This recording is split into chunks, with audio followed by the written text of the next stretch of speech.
Good evening. I'm Patricia Vallone with a CTV News update. A woman is shot and killed in Riverdale this morning, and police are looking for answers. It happened at the 6300 block of 67th Court. Around 6:30 this morning, police found a woman inside of a car suffering from gunshot wounds. She was taken to a local hospital where she was pronounced dead.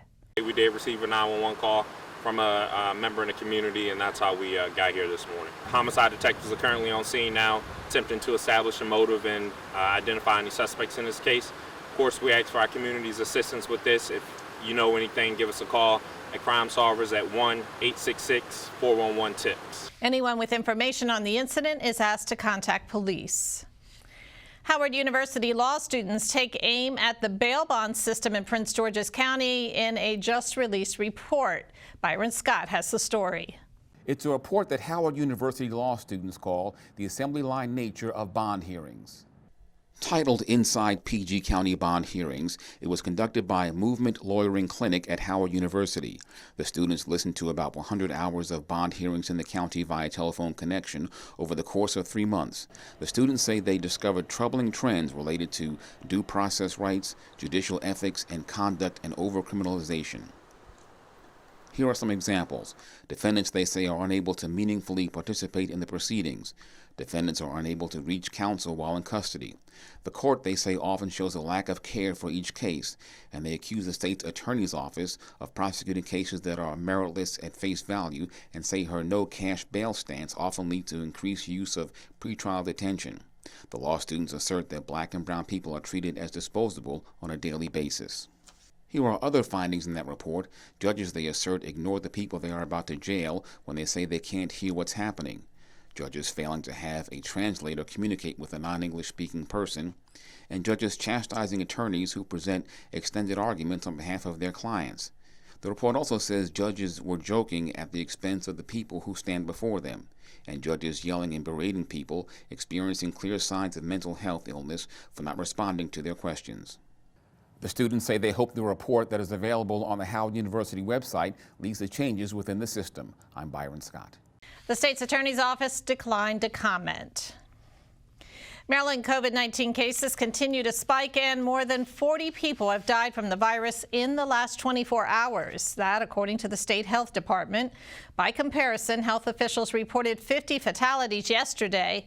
Meantime, the agency reports nearly 2,700 new cases today, bringing the total number to more than 222,000. In Prince George's, the department says there are more than 45,000 confirmed cases.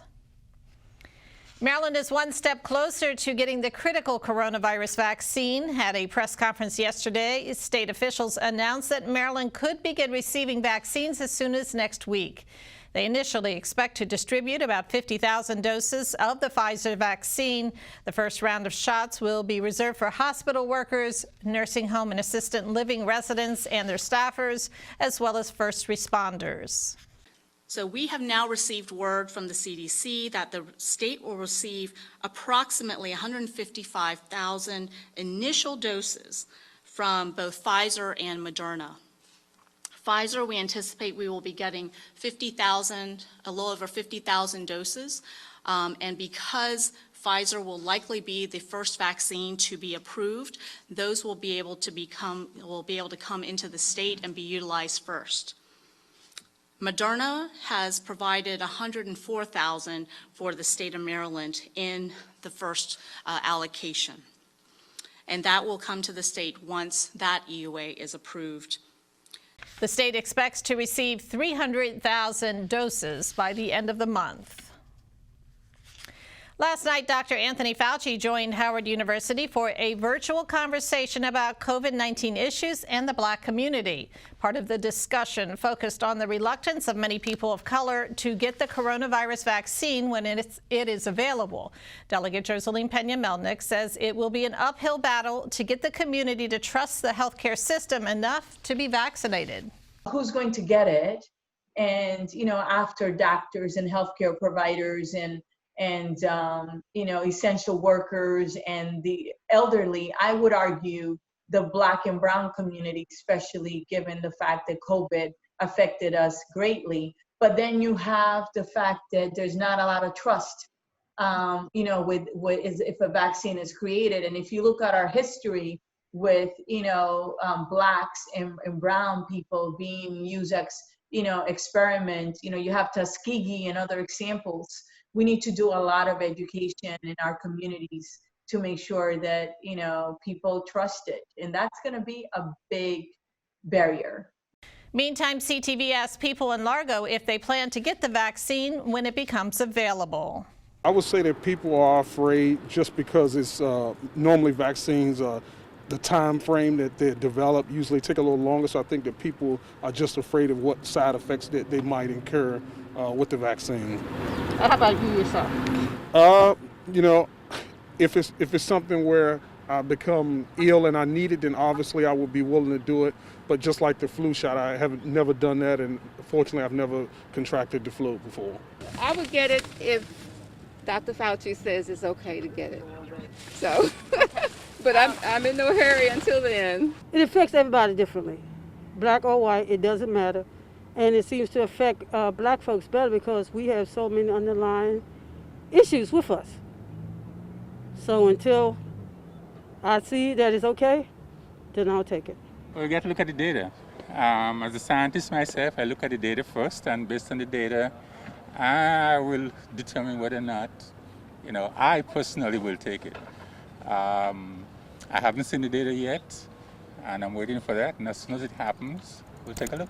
I personally don't have a problem, and I think there are others out there that don't have a problem either, but I know that there are a lot of black people that, you know, would rather wait until you know, people have taken it for some time and they know that it works and it doesn't cause them any kind of, you know, side effects or anything like that. Maryland could begin administering the vaccine as early as next week. School board member Edward Burrows says that he could not attend his swearing-in ceremony this week because he's recovering from the coronavirus. Burrows tells CTV that he was feeling under the weather last week and got tested out of an abundance of caution. He says he's not sure where he contracted the virus and that no one in his immediate circle of friends and family has tested positive. Burrows also mentioned that his symptoms were mild and he has since recovered, but he's awaiting results from a second test before returning to his public duties. Despite spiking COVID cases, Maryland's superintendent of schools says it's safe to resume classroom instruction. That's if appropriate safeguards are in place. Karen Salmon says there must be mandatory mask wearing, social distancing, and cleaning protocols. Salmon told the State Board of Education yesterday that the lack of in-person instruction is reinforcing inequities, leaving underserved children more vulnerable. Well, schools across Maryland may be closed as students learn virtually these days, but speed cameras in those school zones are still clicking away. This according to AAA Mid-Atlantic.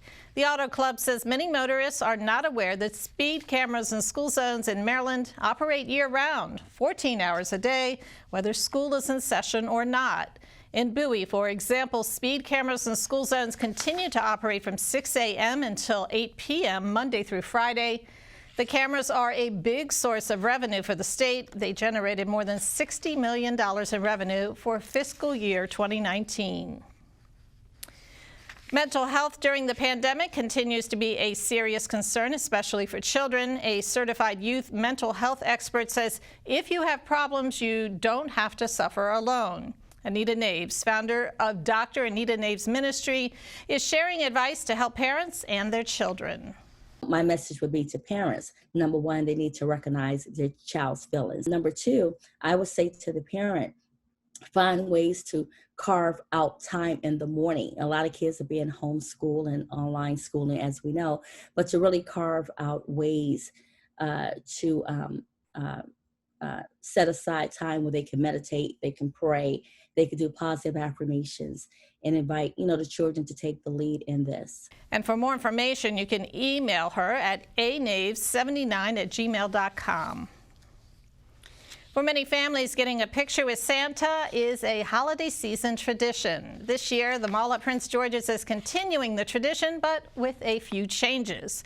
In order to keep everyone safe, Santa will be behind a plexiglass protection shield And instead of sitting on Kris Kringle's lap, visitors will be asked to sit on a bench in front of the plexiglass. Guests will be permitted to take off their masks only to get their official photo with jolly old St. Nick. And this year, families will also have the option of doing a virtual 5-minute Zoom call with the Mall Santa. Reservations are required, and for more information, you can visit mall@princegeorges.com. Well, let's get a quick check now on your 3-day weather forecast tonight. Mostly clear with a low around 34. Thursday and Friday, sunny with daytime temps in the 50s and evening lows in the 40s. Saturday, mostly cloudy with a chance of showers. Temps will reach a high of 59 and drop to a low around 47. And now for your community calendar. Here's another local place to grab that special one-of-a-kind gift. The Route 1 Communities Care Holiday Work on Paper Art Sale is now going on through December 20th. Several local artists are donating multiple works to support families and neighboring restaurants in need. To view and purchase the artwork, all you do is visit the website on your screen. And that wraps up our CTV News Update. Join us again tomorrow at 4:30. Have a great evening. For the latest information on COVID-19 in Maryland, visit the State Health Department website. That's health.maryland.gov. Again, health.maryland.gov. Click the link to the COVID-19 information portal. There you'll find all the latest information about coronavirus. You'll find daily updates on cases and fatalities. Answers to questions about testing and the governor's stay-at-home order are available as well. For specific information about Prince George's, visit princegeorgescountymd.gov. That's princegeorgescountymd.gov. The site offers information about local services for residents and businesses. There's a link for COVID-19 relief donations. Also, food pantry locations are listed. And if you have any questions, call the county COVID-19 hotline at 301-883-6627. That's 301-883-6627.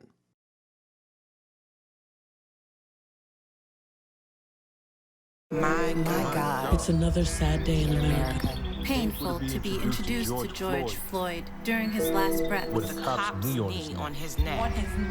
He deserves so much more.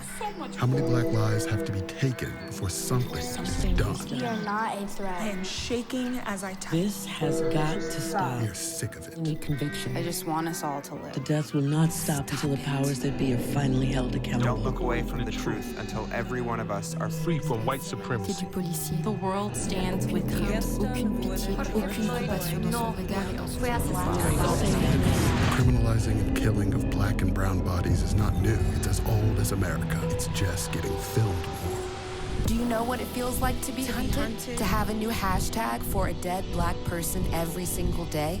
How does one plan a life if they aren't sure they will have a life to plan? Deborah Dan, Megan Nina Pop, Stephen Clark, Nia Wilson, Keisha Mike, Christopher Dion, George Floyd. His name was George Floyd. Say his name. Say his name. George Floyd. Say his name. Say their names. Once again and always, we fight for justice. Black Lives Matter. Black Lives Matter. Rest in power, beautiful. Go to blacklivesmatter.com.